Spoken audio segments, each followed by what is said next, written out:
healing of relationships, like you said, even from the beginning, getting them to get comfortable and move out of that stage of constant work just in order to feel stable even in the home that they're in. That's why I think the restoration home is so beautiful and such an amazing concept of a service to offer, because you're not just coming in for a program and then we're sending you back out at the end of the night to kind of be on your own. We're creating a space where these women can come and feel safe and relaxed and then build upon those things. Hi, I'm Michelle Cadle-Taylor, the Residential Program Director for Greenlight Operation, and I'm so excited to be with you today because we have a new team member, Elizabeth Berkheimer, who is joining us in a very important role. Elizabeth, it's so great to have you on board. Thank you, Michelle. It's great to be here. How has your first couple months been?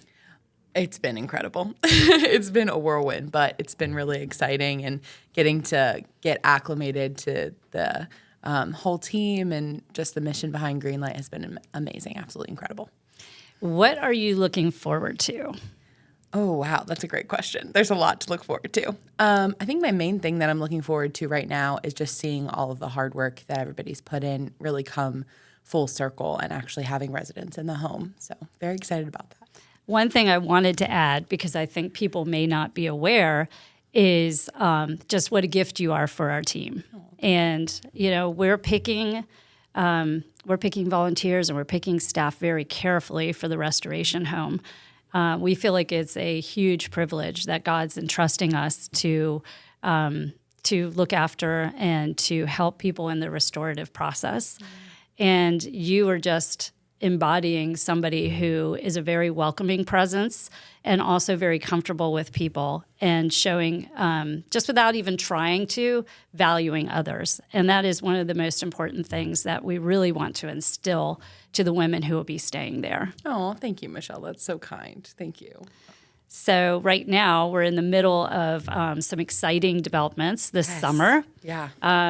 We are putting the finishing touches on some of the renovations, but some of the big ones have been completed. We have a few more left to do. Yes. And we would love to get some volunteers and others involved in the community if they can help with some of those projects. Yes. Yeah. Yeah, so we have one inside the home that we need contractors for, right? Yes. Yeah. We have the we're finishing up the HVAC installation. So we're getting ready to go through a whole upgrade on our HVAC system, which is very exciting because we want the women to be comfortable, obviously, and, you know, really to feel like a home and feel like a place where you can relax. So we need some airflow for that. So that's exciting. We're working on that right now.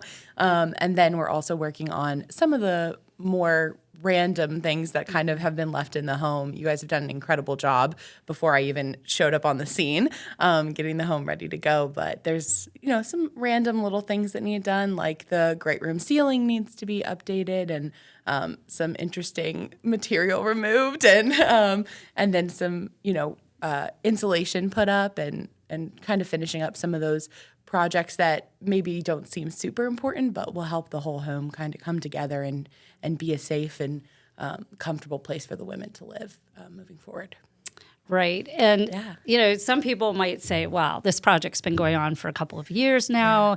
And, you know, how come we're taking so long to get the home open? Yeah. And I just, you know, want to reiterate what you said. We've been taking our time to make sure that things are in place so that it's a place of safety, but it also feels very intentional, and it's been designed in such a way to make it easier for people to heal from the trauma that they've experienced. Yeah, exactly. I definitely agree with that 100%. And I think that it's very evident, those who are lucky enough to have been able to actually see the home, but for those who aren't lucky enough to be able to see it with their own eyes, when you walk into that space, you just feel at peace. It's very relaxing, very calming, very beautiful. And that may not seem super important, but when it comes to some of the women that we're going to be serving, the likelihood, as me and you have discussed before, is that some of them may have some housing insecurity that they've been experiencing. So to be able to come into a place and it not be just like four walls that are, you know, definitely shelter, but not a safe place, a relaxing place, that very intentional space that's been prayed over and cared for and created to not only just be a safe place, but to be a beautiful place of relaxation and that restoration, to be able to provide something that seems so intentional and done on purpose. Every single thing in there was done on purpose.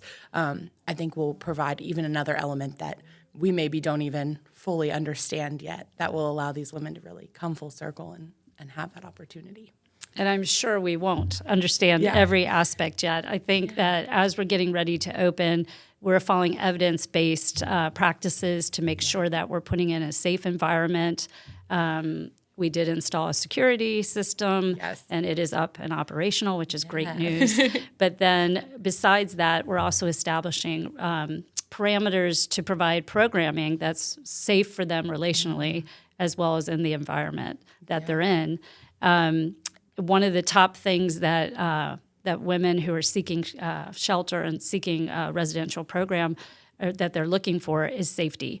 And so we are being very intentional to make sure that we're creating this atmosphere, like you said, where they can come in and heal and then also feel valued. That is such a key thing. And so as we're going through our restoration staff and volunteers, that is one of the top things we're looking for are people who are able to value others. And then this summer, there's going to be a lot of focus on training, a lot of trauma-informed care training and other things so that when staff are joining us and volunteers, that they're being equipped with how to best operate in that space with people who've had severe trauma. Yeah. And you've been doing some training a little bit over the summer. Or so far. We're not in summer. It feels like we are. Yeah. It's how fast things move around here.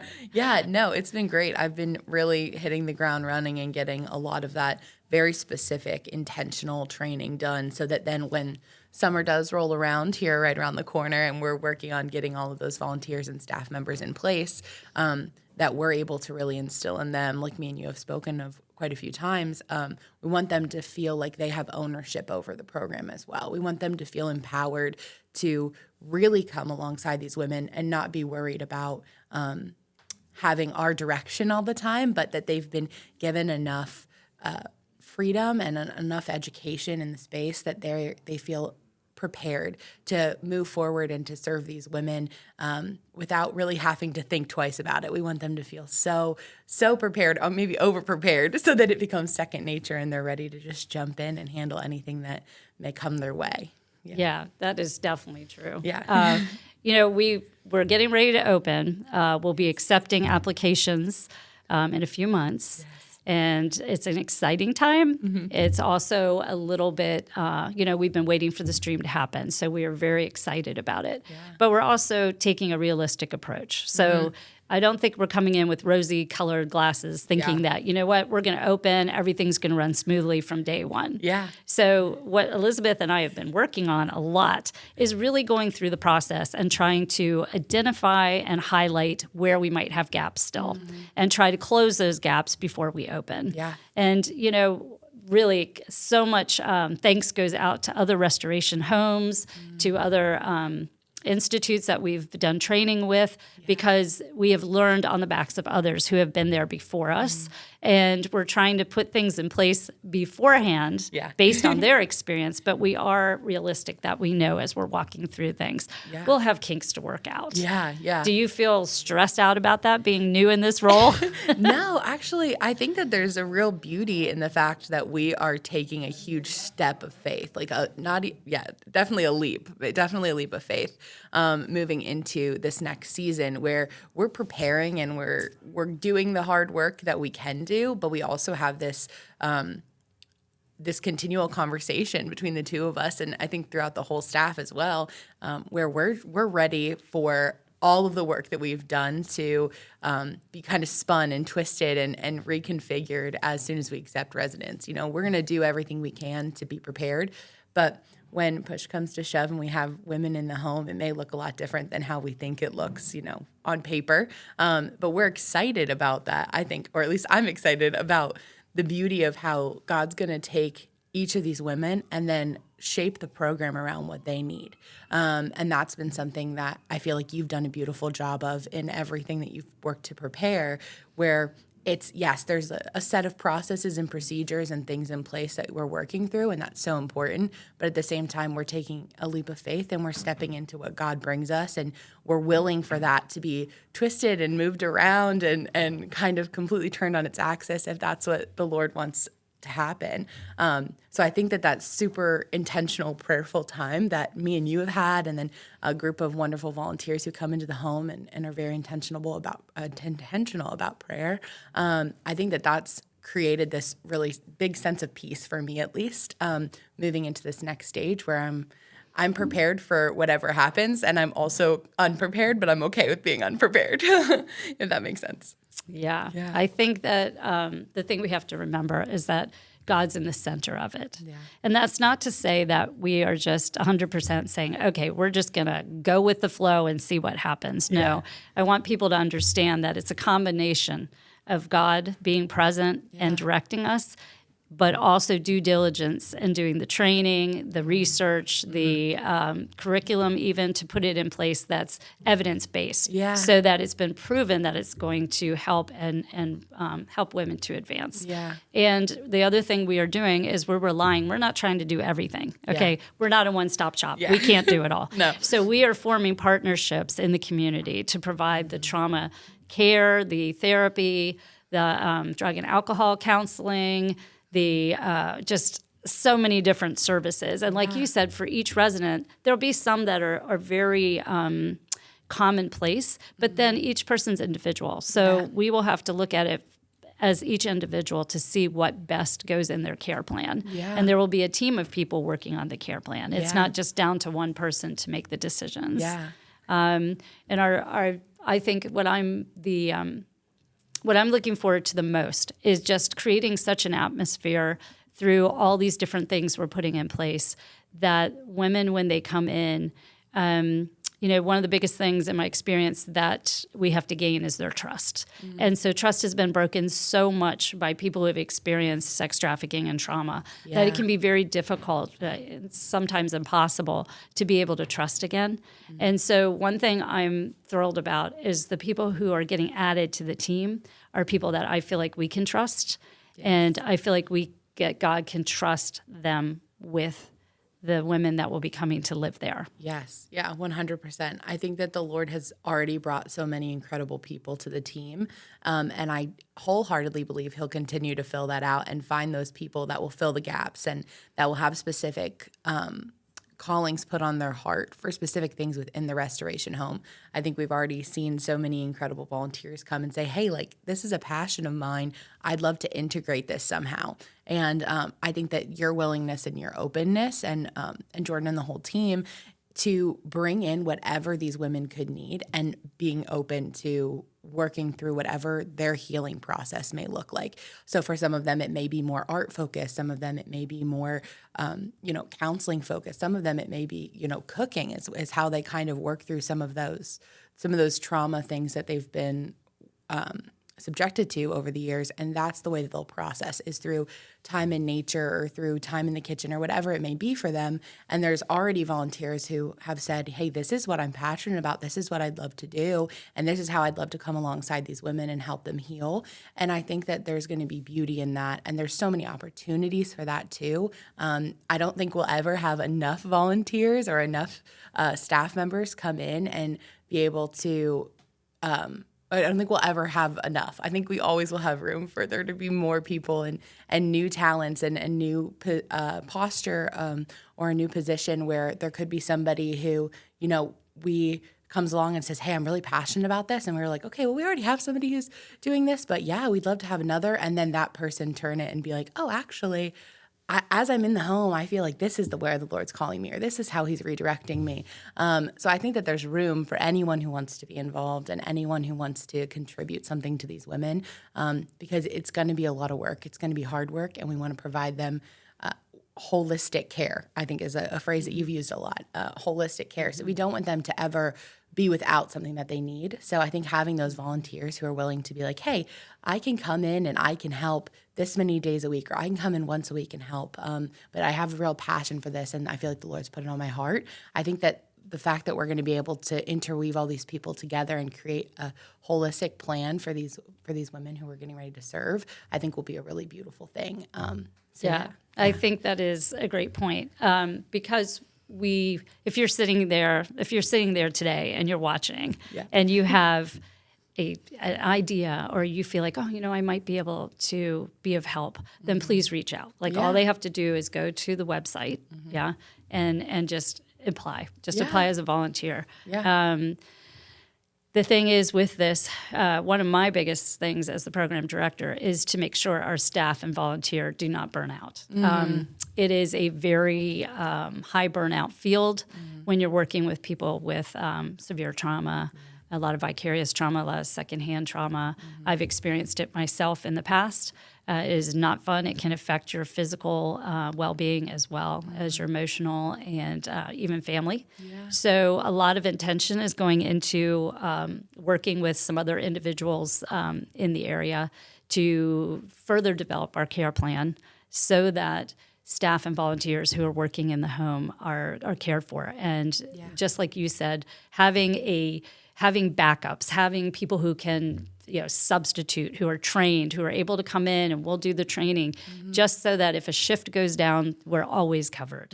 That would be one of our top priorities as we're going into the summer months, getting ready to start accepting residents in the fall, which is coming very fast. Yes. And the other thing I would say is I'm also looking forward to working with other agencies in the area.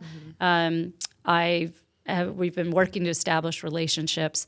We are a team. Nobody's against each other. We are all trying to work together to serve the women that we all care about. Exactly. So we are looking forward to being able to offer a new dimension to services in the area and to step up, if you like. We've been doing a lot, I get that, but also to be able to open our doors, because I know there are some agencies who have been anxious for us to open and understand that it takes a little bit of time to get it open safely.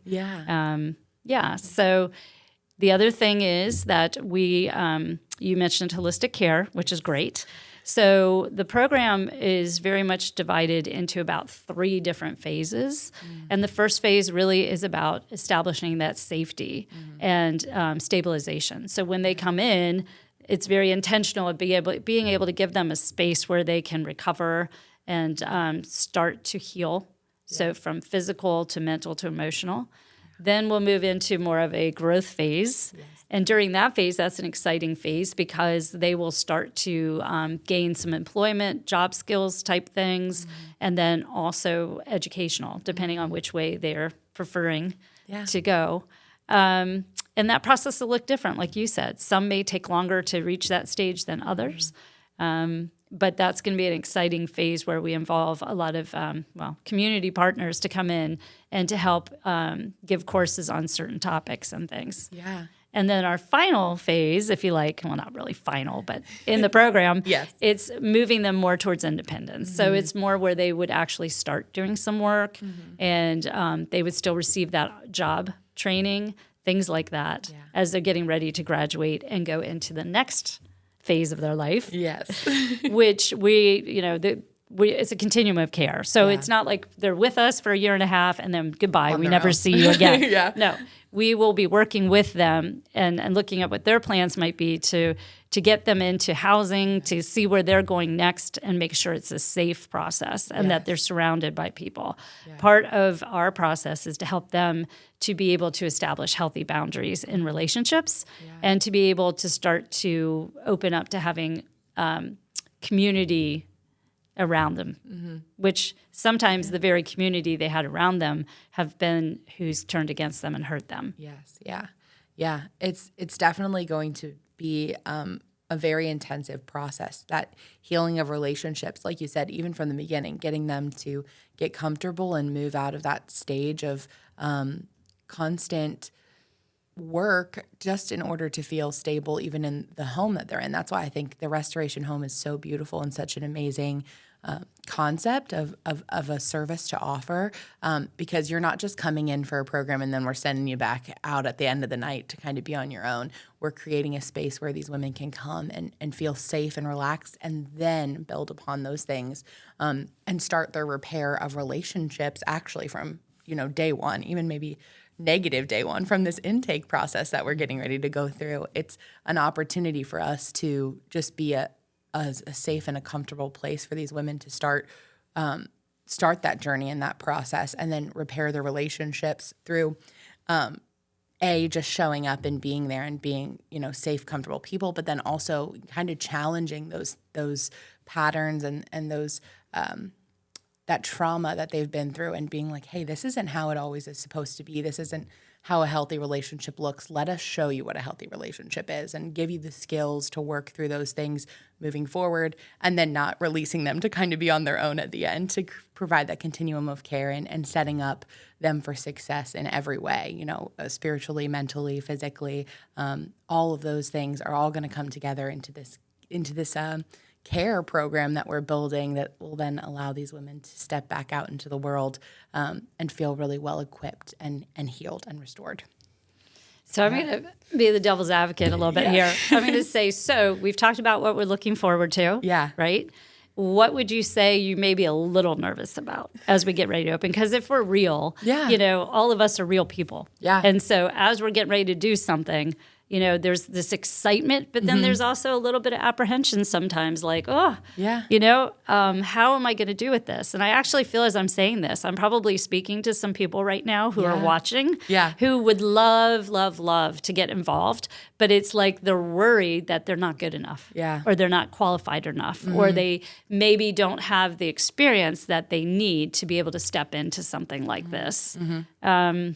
So what are your thoughts on that? Yeah, no, that's great. I think I shared this quote with you the other day. It's a quote that I've had in the back of my Bible for years, and I found it on Pinterest years ago, I think. But, God doesn't call the qualified, he qualifies the called. And so I think that there's a real beauty in a little bit of terror in that, that the Lord is calling you into something, and he may be calling the listeners right now. He may be calling people who won't ever see this video to be a part of this. And it's scary. I mean, personally, I know it's scary. Just jumping in and being vulnerable. I mean, I was a youth pastor prior to this. So prior to joining the Greenlight team. And this is not necessarily where I would have pictured myself. If you would have asked me a few years ago, hey, Elizabeth, what do you think you'd be doing? I don't necessarily think that I would say that it was this. But I think that there's a real beauty in being willing to be scared and do it anyways. To let the Lord put a calling on your heart and say, I have no idea what I'm doing. I cannot do this on my own, but you're saying to go, Lord, so I'm going to go. So there's definitely a fear that comes along with that. It's not easy work. It's not like, you're walking in and you can walk out at the end of the day and leave all of the baggage that you're going to experience for the day. We're working with women who have been impacted greatly in really intense ways, in ways that have altered them, and that some of that trauma is going to be hard to walk through and deal with on a daily basis, especially when it starts interacting with maybe some of our own trauma or trauma of those around us. And I think that there's going to be a learning curve that I'm scared for, but also excited about, of what it looks like to help and come alongside these women, but then also allow them to help us. I think that there's a real beauty when you step into something that's scary and something that you feel ill-equipped for, and allow the Lord to equip you through that. I previously did my college internship in Denver working with the homeless population in the middle of COVID, and I was definitely ill-equipped. I definitely walked in and I was not prepared for what the Lord was going to do in my life and with my heart throughout that process. But I think being willing to be scared and do it anyways, the Lord really uses that, and he'll transform those who are called to this and those who stumble into this.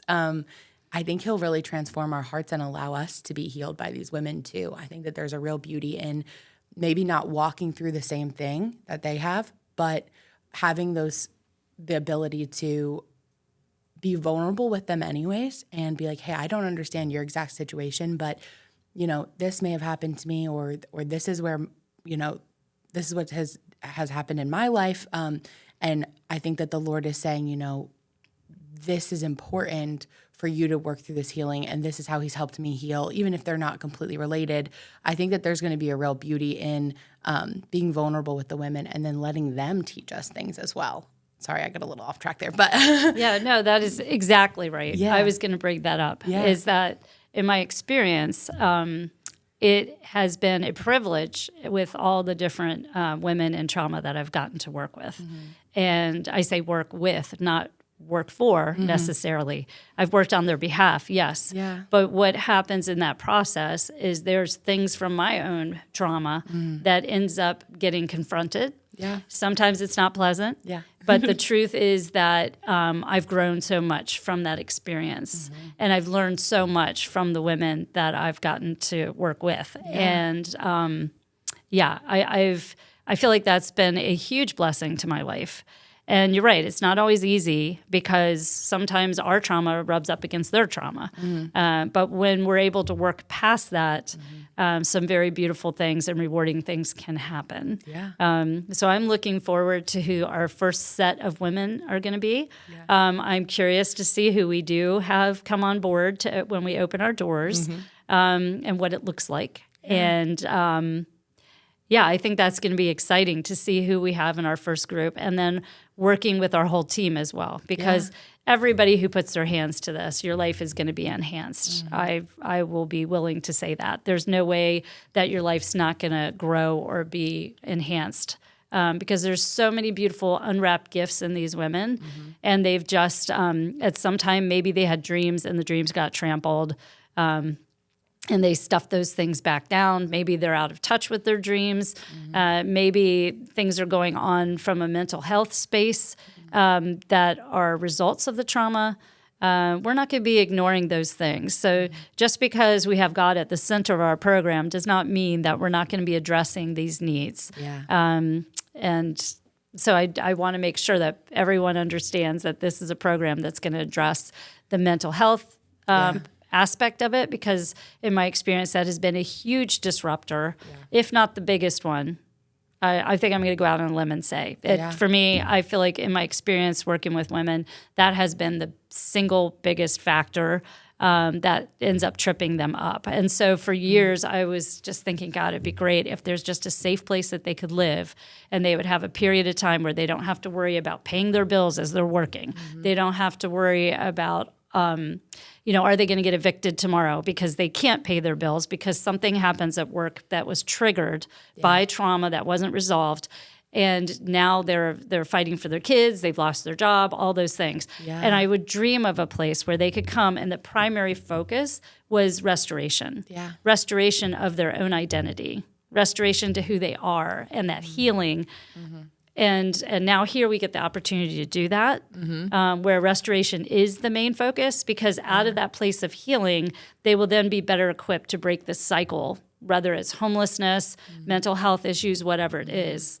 They'll still walk through things, because we all walk through things, but they will have better coping strategies. They will have a measure of healing to jump off the platform, so that when they're confronting things, those lies are not dragging them down nearly as quickly as they did before. So I'm looking forward to the journey with each and every woman and volunteer and staff member to see, we're not going to be the same when we finish. Yeah, no, I think that's beautiful. I think that's so true. And I have been so thankful just for the last few months. I think that the Lord has already started to transform my heart and heal things for me. And we don't even have residents yet. We're just building this program that's going to serve them. So I think looking forward to how much work that the Lord has in store for him. He's got a lot of heavy lifting to do, and we get to just kind of be his hands and feet in that and come alongside these women that have been going through something and who have been mistreated and not loved the way that the Lord intended for them to be loved. And I think that it's going to be a beautiful experience. It's going to be messy. It's going to be overwhelming. It's going to be crazy at times, but I think that the Lord is going to bring exactly who needs to be there and allow us to do the work and give us the power to work through that, and he's going to guide us in all of that. And I'm just really excited to see how he kind of takes the chaos and turns it into something beautiful for his good. So definitely very excited about that. And we've focused a lot today on all the benefits and all the things, But I think one thing I do want to throw out there is that you and I especially, and the team that's growing, we are focused a lot on the things that, like you said, that might get messy. Yeah. Right? Yeah. So we're focused a lot on how we keep safety within in relational space, how we keep safety within from a physical point of view, the environment. We're right now nailing down all our final procedures and policies and all those little things, which are big things that form the foundation, form a very solid foundation to grow. Yeah. And those will be evaluated as well as putting in measurement tools so that we can see it's not just our ideas like, oh, yeah, we're doing great. No, we're going to be able to measure progress and to see what we need to tweak, see what we need to change. Yeah. I think that's important for people to realize that there's all that side going on as well. Yes. And right now we're just kind of walking through the whole process trying to figure out, okay, so where might something get messy? Okay, what's going in place to handle that? Yes. Even within our home, honestly, guys. Like the home is a beautiful, beautiful home. Yes. But there's some Gorgeous. there's some little quirks to it. Yes. Because it's an older home and Yeah. it has some little special things. Yeah. And so We're even learning. those things, as we're in the home more and more, suddenly, just like in any home that you own, things happen. Yeah. And so we've had to address certain things and thought, well, now when we have a full home at capacity and everybody's doing X, Y, or Z, cooking or showering, or how does that look? Yeah. So all these little details. I've had people before say, how come you don't just open? It looks pretty done to me. And I was like, well, yes. There's work left to do. It's a beautiful home. Yeah. Really gorgeous home. Yeah. But there's all these details that we want to have in place as best as we can before we open the doors. Because we do realize that we can't plan for everything. Yeah. We've learned that from everybody else who's gone before us. We just want to thank people for their patience and for sticking with us as we open the home. And for agencies that will trust us to make referrals and work with us. There's so many great agencies out there offering so many different services, and we need everybody. We need all of you. Yes. 100%. Yes, and we appreciate everything people are doing. And as we link arms to work together, we do believe we're going to be able to make a dent in ending human trafficking and also make a dent in helping women to get restored to who their true identity is. Yeah. No, I think that's so beautiful. Yes. We're very excited for all those partnerships. And we're working through all those processes and the home is beautiful. And you guys have done a beautiful job joining all of those elements together. And I'm just so thankful that I get to kind of jump in at the end and be like, okay, great. This is amazing. Everything's almost polished up and ready to go, and allow the Lord to kind of put those final touches on here in the next few months and then send us forward to take in our first group of residents. And like you said, to continually tweak and move things around, but really build that basis and have as much of that of those processes and procedures in place so that when those things come up, it avoids us having to have, additional people come in and service the home or little things that maybe if it was your own personal home, it wouldn't be such a big taxing thing to think through. But in order to provide that safe environment for those women, you guys needed that time, even before I joined staff, to build that stuff in and really turn this home into, or turn this house into a home. I think that was a really important element, is that the Lord, you can feel his presence everywhere. You can feel the intentionality between every pillow, every painting, every little, paint color choice or whatever it may be. All those things are so important and integral to what we're trying to do here. So I think preparing the physical space as much as preparing the staff and the mental space that will go around with the home as well is really important. Yeah. And that is a big shout out to Jordan Pine, who's our founder and CEO. She has been the design queen. Yes. And she's been in touch with others. I know she had help from some others that were giving input to stylistic things so that it would be very therapeutic. So it's not just a random thing. She very much worked with the team, even some survivors, to be able to come up with something that would be de-escalating of certain emotions and just a calming presence. Yeah. And we also have to give a shout out to the whole community. There have been so many volunteers and groups over the years who have come and helped. It just would not have been possible if it was just one person. Yes. There's just no way. Yeah. So this has definitely been a labor of love, I feel like, from the community. Different groups have come in. They're still coming in to help us with those finishing touches. And I don't mean to say that, hey, everything's all good. No, we still, if you want to donate, feel free. Yes, because please. we still need to finish that, cross that finish line. It's going to be an ongoing process, and we are doing due diligence to make sure that, we are going to have what we need to operate. Yeah. But anything you can give goes a long ways, because we want to be able to hire enough staff so that we have multiple backups for positions. I think as a program director, that is probably my biggest concern right now, is just making sure every shift is covered with backups. Yeah. Because that's not a small feat. Yeah. It does take money to hire people and to carry the ball across the finish line. Yeah. But I believe it's worth it. It is definitely worth it. So if you want to find out more, please contact us. We'd love to chat with you. Yes, we would. Yeah, no, I think that's such a good point.